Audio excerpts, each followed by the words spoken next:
চাঁদপুরের বিভিন্ন এলাকা থেকে বন্যার পানি নামতে শুরু করেছে। এতেই ফুটে উঠেছে ক্ষতচিহ্ন। ক্ষতিগ্রস্ত সড়কের ছোট বড় খানাখন্দে এখনো পানি।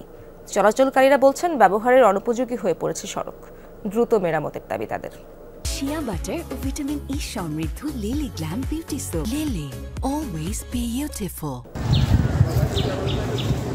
বন্যার পানিতে ভেসে গেছে সড়কের পিচ, কোথাও জড়িয়ে আছে ইটের পরতে। পাকা সড়ক ধুয়ে বেরিয়ে পড়েছে কাদামাটি প্রলেপ। এবারের বন্যায় প্লাবিত হয় চাঁদপুরের ৬ উপজেলা। নিচু এলাকার ঘরবাড়ি, ফসলি জমি, মাছের ঘের সহ তলিয়ে যায় সড়ক। সবচেয়ে ক্ষতিগ্রস্ত ফরিদগঞ্জ, হাজীগঞ্জ, শাহরাস্তি ও হাইমচর উপজেলা। স্থানীয়রা বলছেন সড়কগুলো আগে থেকেই নাজুক ছিল, এতদিন ধরে পানিতে তলিয়ে থাকায় তীব্র হয়েছে ক্ষত। আগে তেমন ভাঙা ছিল না, এটাই রিসেন্টলি বন্যার পানিতে গাড়ি আসা যাওয়াতে আমার মনে হয় ভাঙা, তবে আগেও তো ভাঙা ছিল। পুরো রাস্তায় আপনার ভরা ছিল, এখন তো পানি একটু কমছে, অবস্থা খুবই বেয়াল অবস্থা। ঠিক আছে, ভোগান্তি বেড়েছে চলাচলকারীদের।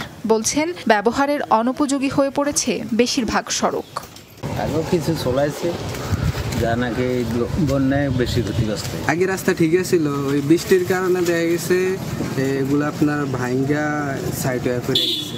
ক্ষয়ক্ষতি পরিমাপ করে অগ্রাধিকার ভিত্তিতে সড়ক সংস্কার কাজ শুরুর আশ্বাস প্রশাসনের।